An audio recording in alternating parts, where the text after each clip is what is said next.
जय हिंद जय उत्तराखंड। उत्तराखंड देवभूमि मातृभूमि सत सत वंदन। उत्तराखंड के सभी अभ्यर्थियों को मेरा प्यार भरा अभिनंदन। तो दोस्तों, आपका स्वागत है आपके अपने ट्यूब चैनल टॉप 10 स्टडी पर। जिंदगी के साथ भी जिंदगी के बाद भी साथ रहेंगे आपके। तो दोस्तों, 9 जुलाई को होने वाले वीडियो परीक्षा के लिए आज मैं आपके लिए लेकर आया हूँ उत्तराखंड प्रैक्टिस सेट 1। तो इस प्रैक्टिस सेट में दोस्तों आज हम जानेंगे उत्तराखंड से जुड़े कुछ महत्वपूर्ण एमसीक्यू। तो दोस्तों, अगर आप हमारे चैनल पर नए हो तो जल्दी से जाके सब्सक्राइब के बटन को दबाकर हमारे चैनल से जल्दी से जुड़ने का प्रयास करें और बेल आइकन दबाना ना भूलें, जिससे आने वाली वीडियो का नोटिफिकेशन आपको तुरंत प्राप्त होगा। तो दोस्तों, ज़्यादा विलंब ना करते हुए चलते हैं अपने लक्ष्य की तरफ। तो आज का पहला पड़ाव ये रहा आपके सामने। दोस्तों, पूछ रहा है उत्तराखंड का गांधी के नाम से कौन जाना जाता है। तो ये जाने जाते हैं दोस्तों, ऑप्शन नंबर सी इसका राइट आंसर होगा दोस्तों, इंद्रमणि बड़ौनी। ठीक है, ऑप्शन नंबर सी इसका राइट आंसर है, इंद्रमणि बड़ौनी। तो अगला प्रश्न ये रहा आपके सामने। तो दोस्तों, पूछ रहा है कर्मभूमि साप्ताहिक अखबार का संबंध से है। तो यह है दोस्तों ऑप्शन नंबर सी इसका राइट आंसर होगा दोस्तों, भक्त दर्शन भैरव दत्त से दोस्तों यह संबंधित है कर्मभूमि साप्ताहिक अखबार। ए और बी दोनों, ऑप्शन नंबर सी इसका राइट आंसर होगा। तो अगला प्रश्न ये रहा आपके सामने। दोस्तों, पूछ रहा है कौशिक कमेटी का गठन डेड डेड में हुआ था।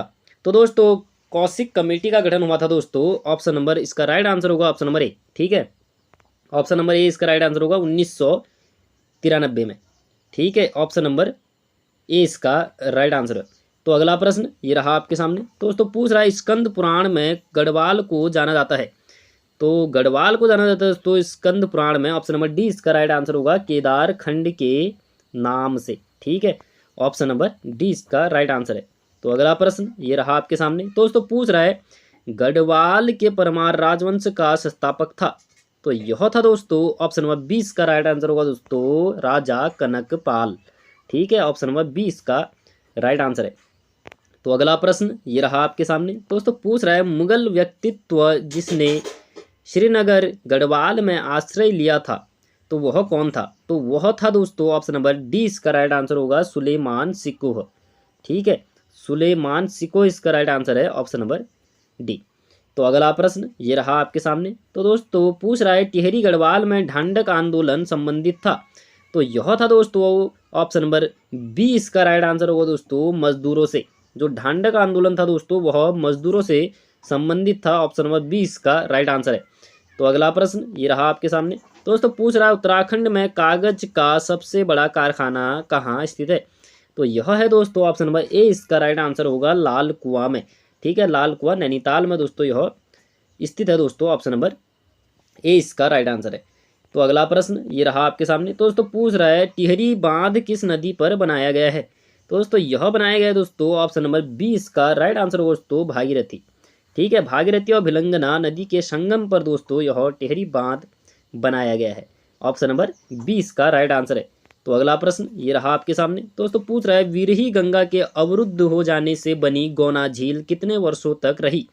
तो यह रही थी दोस्तों ऑप्शन नंबर 20 का राइट आंसर होगा दोस्तों, 62 वर्ष तक।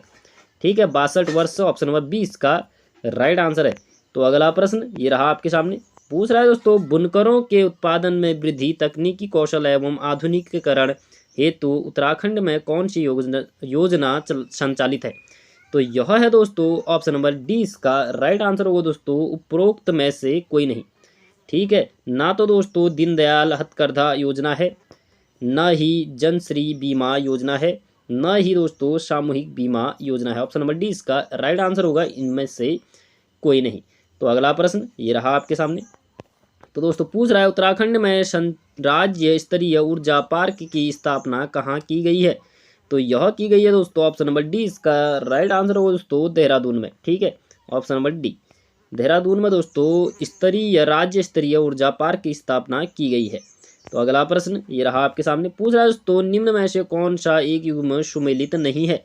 तो यह नहीं है दोस्तों, ऑप्शन नंबर डी इसका राइट आंसर दोस्तों, इनमें से कोई नहीं। ठीक है, इनमें से कोई नहीं दोस्तों, यानी मतलब लोहरी नागपाला परियोजना उत्तरकाशी में नहीं है, पाला मनेरी योजना उत्तरकाशी में नहीं है दोस्तों। किसो बांध परियोजना देहरादून में नहीं है। तो ऑप्शन नंबर डी इसका राइट आंसर होगा दोस्तों, इनमें से कोई नहीं। Option number D. तो अगला प्रश्न ये रहा आपके सामने। तो दोस्तों पूछ रहा है हरिद्वार किन दो राष्ट्रीय राजमार्गों के संगम पर है। तो यह है दोस्तों ऑप्शन नंबर ए इसका राइट आंसर होगा दोस्तों, नेशनल हाईवे 58 एवं नेशनल हाईवे 74 के संगम पर दोस्तों हरिद्वार स्थित है। ऑप्शन नंबर ए इसका राइट आंसर है। तो अगला प्रश्न ये रहा आपके सामने। दोस्तों पूछ रहा है स्थानीय भाषा में बख्शियाल किस ऋतु को कहा जाता है। तो यह कहा जाता है दोस्तों, बख्शियाल कहा जाता है ऑप्शन नंबर इसका राइट आंसर दोस्तों ऑप्शन नंबर बी, वर्षा ऋतु को। ठीक है, वर्षा ऋतु को दोस्तों उत्तराखंड में बख्शियाल कहा जाता है। तो अगला प्रश्न ये रहा आपके सामने। दोस्तों पूछ रहा है उत्तराखंड के कौन से जनपदों का समूह भूकंपीय स्तरीय स्थिति के अनुसार सर्वाधिक सक्रिय संवेदनशील क्षेत्र है। तो यह है दोस्तों ऑप्शन नंबर सी इसका राइट आंसर होगा दोस्तों, बागेश्वर एवं चमोली। ठीक है, ऑप्शन नंबर सी इसका राइट आंसर है। तो अगला प्रश्न ये रहा आपके सामने। दोस्तों पूछ रहा है श्रीनगर गढ़वाल में स्थित अजयपाल का राजभवन किस वर्ष भूकंप से क्षतिग्रस्त हुआ। तो यह हुआ था दोस्तों ऑप्शन नंबर सी इसका राइट आंसर होगा दोस्तों 1803 में। ठीक है, 1803 ईस्वी में दोस्तों अजयपाल का राजभवन भूकंप से क्षतिग्रस्त हुआ था। Option number C. तो अगला प्रश्न ये रहा आपके सामने। पूछा दोस्तों किस वृक्ष को उसकी बहुपयोगिता के कारण उत्तराखंड का सोना कहा जाता है। तो उत्तराखंड का सोना कहा जाता है दोस्तों ऑप्शन नंबर बी इसका राइट आंसर होगा दोस्तों, बांज वृक्ष को। ठीक है, इसे उत्तराखंड का वनदान भी कहा जाता है। तो अगला प्रश्न ये रहा आपके सामने। दोस्तों पूछ रहा है वन अनुसंधान संस्थान कहाँ स्थित है। तो यह है दोस्तों ऑप्शन नंबर बी इसका राइट आंसर होगा दोस्तों, देहरादून में। ठीक है, देहरादून इसका राइट आंसर होगा ऑप्शन नंबर बी। तो अगला प्रश्न ये रहा आपके सामने। पूछ रहा है दोस्तों उत्तराखंड में स्थानीय भाषा में रूढ़ी किसे कहा जाता है। तो यह कहा जाता है दोस्तों ऑप्शन नंबर ए इसका राइट आंसर होगा दोस्तों, ग्रीष्म ऋतु को। ठीक है, ग्रीष्म ऋतु को दोस्तों रूढ़ी कहा जाता है। ऑप्शन नंबर ए इसका राइट आंसर है। तो अगला प्रश्न ये रहा आपके सामने। पूछ रहा है तो निम्नलिखित किस जिले में शीत ऋतु में सबसे अधिक वर्षा होती है। तो शीत ऋतु में दोस्तों सर्वाधिक वर्षा होती है। ऑप्शन नंबर इसका राइट आंसर होगा दोस्तों ऑप्शन नंबर बी। ठीक है, ऑप्शन नंबर बी इसका राइट आंसर होगा पौड़ी गढ़वाल में। ठीक है, पौड़ी गढ़वाल इसका राइट आंसर है ऑप्शन नंबर बी। तो अगला प्रश्न ये रहा आपके सामने। पूछ रहा है तो उत्तराखंड का कुल क्षेत्रफल कितना है। तो उत्तराखंड का कुल क्षेत्रफल है दोस्तों ऑप्शन नंबर ए इसका राइट आंसर होगा दोस्तों 53,483 वर्ग किलोमीटर। ठीक है, ऑप्शन नंबर ए इसका राइट आंसर है। तो अगला प्रश्न ये रहा आपके सामने। पूछ रहा है दोस्तों थांगला दर्रा किस जनपद में स्थित है। तो यह है दोस्तों ऑप्शन नंबर सी इसका ऑप्शन नंबर सी। ठीक है, थांगला दर्रा है दोस्तों उत्तरकाशी में है दोस्तों। ठीक है, उत्तरकाशी और तिब्बत चीन तिब्बत के मध्य में है दोस्तों थांगला दर्रा। ऑप्शन नंबर सी इसका राइट आंसर होगा, उत्तरकाशी में। ठीक है, तो अगला प्रश्न ये रहा आपके सामने। दोस्तों पूछ रहा है उत्तराखंड में जड़ी बूटियों की प्राप्त होने वाली किस्में लगभग हैं। तो यह है दोस्तों ऑप्शन नंबर बी इसका राइट आंसर होगा 500 प्रकार की दोस्तों जड़ी बूटी पाई जाती है उत्तराखंड में। तो अगला प्रश्न ये रहा आपके सामने। तो दोस्तों पूछ रहा है निम्न में से किस प्रकार की भूमि पर उत्तराखंड में मुख्यतः धान उगाया जाता है। तो धान उगाया जाता है दोस्तों ऑप्शन नंबर ए इसका राइट आंसर होगा दोस्तों तलाऊ भूमि में। तलाऊ भूमि में दोस्तों धान उगाया जाता है उत्तराखंड में। ऑप्शन नंबर ए इसका राइट आंसर है। तो अगला प्रश्न ये रहा आपके सामने। पूछ रहा है तो उत्तराखंड में सर्वाधिक क्षेत्रफल पर उत्पादित की जाने वाली मुख्य फसल कौन सी है। तो यह है दोस्तों ऑप्शन नंबर बी इसका राइट आंसर होगा दोस्तों गेहूं। ठीक है, सर्वाधिक उत्पादित की जाती है दोस्तों गेहूं की फसल। ठीक है, ऑप्शन नंबर बी इसका राइट आंसर है, मुख्य फसल है दोस्तों उत्तराखंड की। तो अगला प्रश्न ये रहा आपके सामने। पूछा है तो उत्तराखंड के किस क्षेत्र में पाताल तोड़ कुएं मिलते हैं। तो यह मिलते हैं दोस्तों ऑप्शन नंबर बी इसका राइट आंसर होगा दोस्तों तराई क्षेत्र में। ठीक है, तराई क्षेत्र इसका राइट आंसर है ऑप्शन नंबर बी। तो अगला प्रश्न ये रहा आपके सामने। पूछ रहा है तो उत्तराखंड का क्षेत्रफल भारत के कुल क्षेत्रफल का कितना प्रतिशत है। तो यह है दोस्तों ऑप्शन नंबर डी इसका राइट आंसर होगा दोस्तों 1.69। ठीक है, 1.69% दोस्तों ऑप्शन नंबर डी इसका राइट आंसर है। तो अगला प्रश्न ये रहा आपके सामने। पूछ रहा है तो दुगड्डा पौड़ी में शहीद मेले की शुरुआत किसने की थी। तो यह की थी दोस्तों ऑप्शन नंबर इसका राइट आंसर होगा option number D Bhavani Singh Rawat ने। ठीक है, ऑप्शन नंबर डी इसका राइट आंसर है। तो अगला प्रश्न ये रहा आपके सामने। पूछ रहा है दोस्तों उत्तराखंड कितना सच और कितना छल नामक प्रसिद्ध रचना किसकी है? तो यह है दोस्तों ऑप्शन नंबर सी इसका राइट आंसर है दोस्तों, सुरेंद्र सिंह पांगती द्वारा दोस्तों यह लिखी गई रचना है दोस्तों। यह रचना की गई है कितना सच और कितना छल नामक प्रसिद्ध रचना की गई है दोस्तों सुरेंद्र सिंह पांगती द्वारा। ऑप्शन नंबर सी इसका राइट आंसर है। तो अगला प्रश्न ये रहा आपके सामने। पूछ रहा है दोस्तों किसे कुमाऊं का मोहम्मद तुगलक कहा जाता है? तो मोहम्मद तुगलक कहा जाता है दोस्तों ऑप्शन नंबर 20 का राइट आंसर है दोस्तों देवी चंद को। ठीक है, ऑप्शन नंबर 20 का राइट आंसर है। तो अगला प्रश्न ये रहा आपके सामने। पूछ रहा है दोस्तों किस वर्ष बोक्सा थारू भोटिया राजी एवं जौनसारी को अनुसूचित जनजातियों का दर्जा प्राप्त किया गया था? तो यह किया गया था दोस्तों ऑप्शन नंबर सी इसका राइट आंसर दोस्तों वर्ष 1967 में। ठीक है, ऑप्शन नंबर सी। तो अगला प्रश्न ये रहा आपके सामने।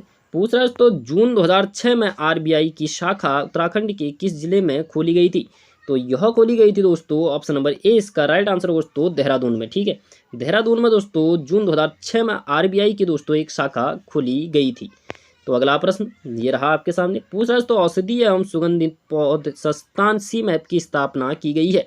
तो सी मैप की स्थापना की गई है दोस्तों ऑप्शन नंबर ए इसका राइट आंसर दोस्तों पंतनगर में। ठीक है, पंतनगर उधम सिंह नगर जिले में दोस्तों यह औषधीय एवं सुगंधित पौध संस्थान सीमैप की स्थापना की गई है। तो अगला प्रश्न ये रहा आपके सामने। पूछा है तो उत्तराखंड के कुल सेब उत्पादन का 50% केले किस जनपद में उत्पादित होता है? तो यह होता है दोस्तों ऑप्शन नंबर ए इसका राइट आंसर दोस्तों उत्तरकाशी जिले में। ठीक है, उत्तरकाशी में दोस्तों 50% सेब उत्पादित होता है दोस्तों। ठीक है, उत्तराखंड में। तो अगला प्रश्न ये रहा आपके सामने। पूछ रहा है तो उत्तराखंड की लोक कला अल्पना के लिए प्रचलित शब्द है? तो यह है दोस्तों ऑप्शन नंबर ए इसका राइट आंसर दोस्तों एपण। एपण दोस्तों अल्पना के लिए लोक कला अल्पना के लिए दोस्तों प्रचलित शब्द है दोस्तों एपण। ऑप्शन नंबर ए इसका राइट आंसर है। तो अगला प्रश्न ये रहा आपके सामने। पूछा है तो गढ़वाल मंडल में चलादा घूमने वाला के नाम से किस स्थानीय देवता को जाना जाता है?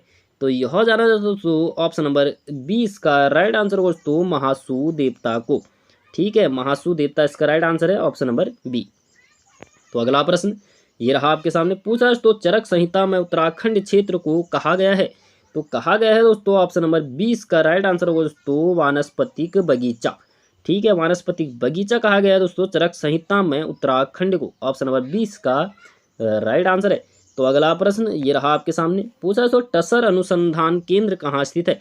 तो टसर अनुसंधान केंद्र है दोस्तों ऑप्शन नंबर ए इसका राइट आंसर दोस्तों नैनीताल जिले में। ठीक है, नैनीताल जिले में दोस्तों टसर अनुसंधान केंद्र स्थित है। तो अगला प्रश्न ये रहा आपके सामने। पूछा तो उत्तराखंड में पंचायतों में महिलाओं को कितने प्रतिशत आरक्षण दिए गए हैं? तो महिलाओं को दोस्तों दिया गया है करीबन ऑप्शन नंबर डी इसका राइट आंसर दोस्तों ऑप्शन नंबर डी 50% आरक्षण। ठीक है, तो दोस्तों कैसी लगी हमारी वीडियो? तो आपको क्या करना है, एक लाइक, एक प्यारा सा कमेंट, एक सब्सक्राइब। तो दोस्तों जल्द मिलेंगे एक नई वीडियो के साथ, तब तक के लिए जय हिंद, जय उत्तराखंड।